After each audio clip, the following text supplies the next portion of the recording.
tí a lè ń gbà gbogbo ni pé ẹ ò ní fi etí ṣe decoration bíi tòdó nítorí wípé gbogbo etí tòdó ní decoration ló fi ṣe kò fi gbọ́ràn etí tiwa kò ní rí bẹ́ẹ̀. Mo ní àǹfààní láti gbàlejò ọ̀kan kókókè nínú ìránṣẹ́ Ọlọ́run. Ọ̀pọ̀lọpọ̀ ló ń wò wípé ṣáwọn wòlíì ṣì wà. Wòlíì wà o. Bí a bá wo dáadáa tí a bá wo dáadáa wòlíì wà. Lónìí a ní àǹfààní láti wà lọ́dọ̀ ọ̀kan nínú àwọn tó gbé agbádá ẹ̀bùn ẹ̀mí mọ́wọ̀ bí ẹ̀wù. Wòlíì lèmi máa ń pè wọ́n. Wà nídìí Apostle Dr. Abraham. Bàbá ẹ kú iṣẹ́ Olúwa o. Ọlọ́run sọ yes sir, adúpẹ́ sir. Ẹ ní wò pa tí wọ́n yín dé Ìbàdàn. Kò yà mí lẹ́nu torí pé mo mọ̀ pé wíwá yín sí Ìbàdàn wà nídìí ìdí tí a fi wá gangan kó tó di pé ẹ máa sọ ìdí yẹn kọ́kọ́ bá mi kí gbogbo àwọn tó wò wá báyìí káàkiri àgbáyé ó tiẹ̀ jẹ́ láìpẹ́ ìṣẹ́jú kan kẹ́ ẹ tiẹ̀ bless ayé wọn kẹ́ gbàdúrà fún wọn. Mo kí yín gbogbo ẹ̀yin olùgbọ́ mi lógún ẹ̀rin àgbáyé. Mo súre fún yín ní orúkọ Olúwa, ilẹ̀kùn tó ṣí lónìí kó ṣí fún ire fún yín. Ojú rere àti àánú kó bí ayé yín wò. Kẹ́ ẹ rà àánú gbà. Jésù Olúwa wa. Bàbá ṣé àdúrà ṣe ń gbà? Àdúrà ń gbà. Ọlọ́run ń gbọ́ àdúrà. Ọlọ́run ń gbọ́ àdúrà. Kò wá nídìí. Tá a bá pe Olúwa ó ń gbọ́. Ewé COVID ti jẹ́ káwọn èèyàn wò pé ṣàdúrà ṣe ń gbà. Àdúrà ń gbà. Àdúrà ń gbà dáadáa. Orígbèlì pé ké pè mí ni ó sì dáa. Ṣé ẹ mọ̀ wípé àwọn ìjọba wọ́n ti gbé science sórí religion báyìí? Ìdí nìyẹn tí mo fi ń bi wípé ṣé àdúrà ṣe ń gbà? Àdúrà ń gbà. Lóòtítọ́ ni ìjọba gbé science sórí religion, ṣùgbọ́n a lè blame ìjọba bí kò ṣe ká blame àwa ìfọ̀. Ṣé wọ́n ti ń wò báyìí pé àwọn tó ní kiri ṣe ṣàdúrà ṣó lè wòsàn? COVID-19 ohun tí Ọlọ́run lè ṣe ni, ohun tó ti ń ṣe ni, ohun tí ó sì máa ṣe ni. Ṣùgbọ́n ìjọba wọ́n ti gbé àwọn onímọ̀ òyìnbó wọ́n ti gbé wọn ga ju Ọlọ́run lọ. Science. Bẹ́ẹ̀ ni léyìí tó jẹ́ pé a sí ilé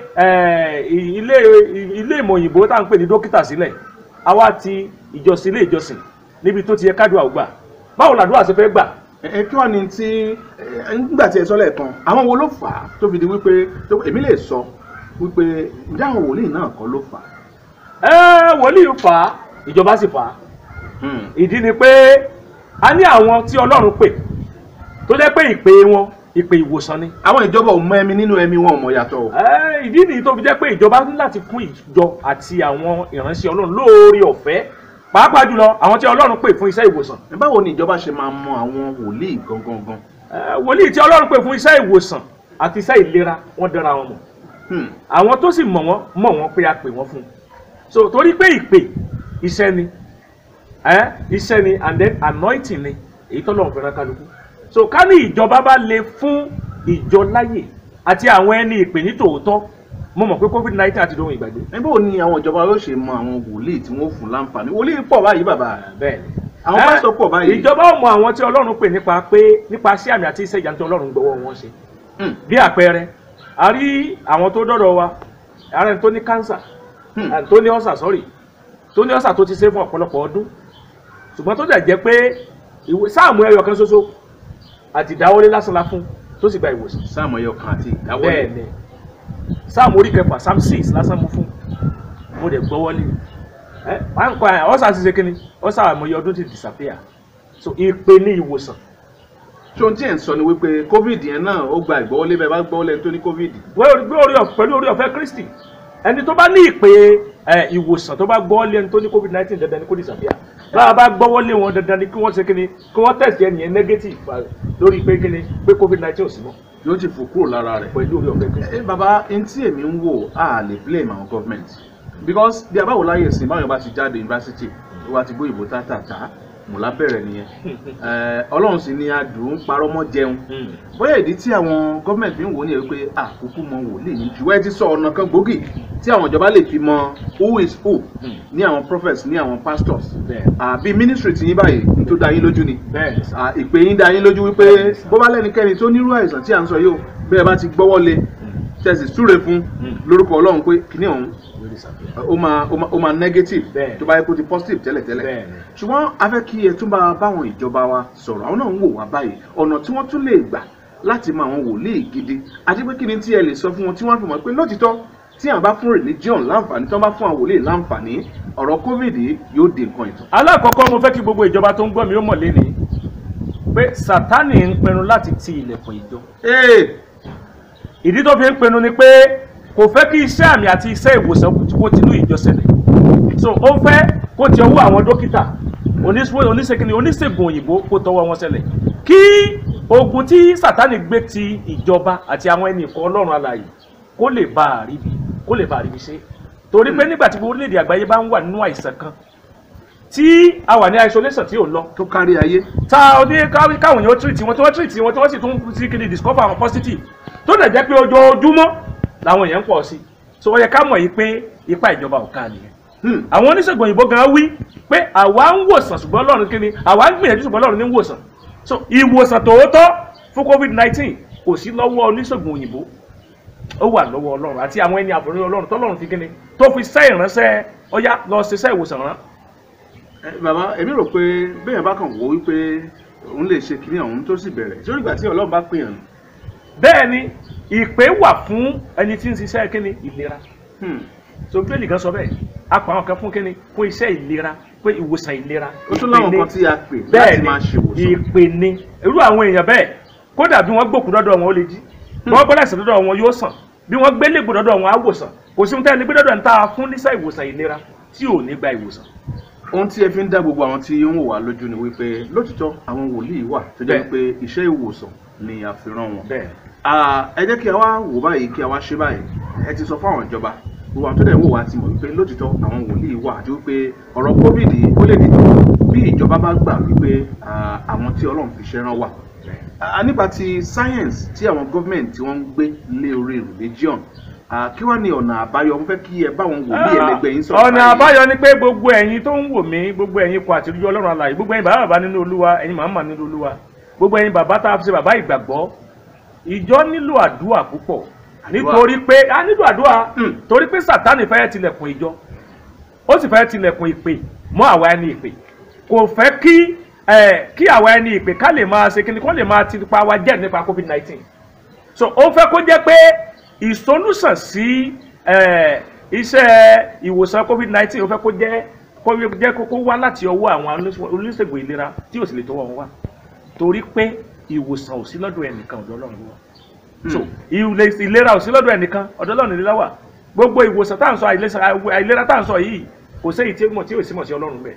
So tí ìjọba bá fẹ́ kí àìsàn yìí kó tètè lọ àfi kí wọ́n ṣe kíni kí wọ́n gba àwọn ẹni ìpè láyè àwọn tọ́lọ́run pè fún iṣẹ́ ìwòsàn kíni ìlera kí wọ́n gbàdúrà pẹ̀lú àwọn èèyàn ẹni tọ́lọ́run fi òróró rán ẹni tọ́lọ́run fi omi rán ẹni tọ́lọ́run ní kó gbọ́wọ́lé ni ìwé Bíbélì náà sọ bẹ́ẹ̀ ẹnuwé Matthew 28 ó ní ẹ lọ sí orílẹ̀-èdè ayé ẹ lọ máa kíni ẹ lọ máa mú àwọn aláìsàn láradá Mark 6:30 náà sọ bẹ́ẹ̀ ẹ sì máa fi òróró kún àwọn ènìyàn ẹ máa mú àwọn aláìsàn láradá ẹ sì máa fi òróró ṣe kíni kún àwọn ènìyàn ìwé Mark orí ìkẹfà ẹsẹ̀ kẹta ló sọ bẹ́ẹ̀. So gbogbo ewu tá à ń pè ní àìsàn Jésù ó ti pọ̀ sí ẹ̀ látàìmọye ọdún wá ó dídì tó fi òróró yẹn àwọn kan pé ẹ máa lọ wo àwọn ènìyàn sàn. So iṣẹ́ ìwòsàn yẹn ọwọ́ àwọn ẹni àmì Ọlọ́run ló wà èyí tí Ọlọ́run àti ẹ̀mí wọn máa ṣe kíni tí ó ṣèdìdí ìwòsàn yẹn tí ìwòsàn yẹn ó sì disappear. Bàbá wòlíì Apostle Dr. Abraham ẹ ti sọ wípé gbogbo àwọn tí ó láǹfààní láti máa wà báyìí pàápàá jùlọ àwọn ìránṣẹ́ Ọlọ́run tòótọ́ ẹ ní àdúrà lọ́rọ̀ wọn ní ìdí báyìí. Bẹ́ẹ̀ni. Tí wọ́n bá ti gbàdúrà sọ́lọ́run á jẹ́ kí àwọn ìjọba lè mọ̀ wípé religion ò kì í ṣẹgbẹ́ science. Bẹ́ẹ̀ni sà. Science kàn jẹ́ technology ni wọ́n kàn ní ìmọ̀ pé tí nǹkan bá ń ṣe ẹbí ló ti ń ṣe é ṣùgbọ́n àwọn àìsàn kan wà tó jẹ́ pé science gan ò lè discover tó jẹ́ pé ẹ̀mí ló lè discover ẹ̀. tó bàbá ẹ jẹ́ ká wò báyìí wọn tí ó láǹfààní tó bá ń wò wá báyìí mo fẹ́ bí ní nǹkan kan. Yes sir. Bí iṣẹ́ wọn bá ń ṣàìsàn tàbí àwọn fúnra wọn ń ṣàìsàn. Yes sir. Ǹjẹ́ tí wọ́n bá get in touch pẹ̀lú yín ṣé solution máa wà? Pẹ̀lú oore ọ̀fẹ́ Kristi solution bẹ lọ́wọ́ Jésù Kristi. Torí àríṣẹ́ tí ń ṣàìsàn báyìí. Kò síṣẹ́ tí ń ṣàìsàn tí ò sí solution kò dẹ̀ sáyé tí ń ṣàìsàn tí ò sí solution torí pé ẹ̀mí ní ń darí nípa ẹ̀mí Ọlọ́run gbogbo ogun tó bá ti wá tó gbógun yẹn á di kíni á di ìtẹ̀mọ́lẹ̀. Àwọn tó ń wò wá outside Nigeria àwọn tó ń wò wá outside Africa. Anywhere in the world anywhere. Bí wọ́n ṣe máa rí yín lèmi fẹ́ pe àkíyèsí yẹn o. Kò síbi tó wọ́n ti lè rí mi wọ́n lè rí mi lórí Facebook wọ́n lè rí mi lórí Instagram wọ́n lè rí mi lórí YouTube lórí Facebook tó bá ti tẹ Bishop Abraham Bishop Abraham. So wàá rí mi mbẹ̀.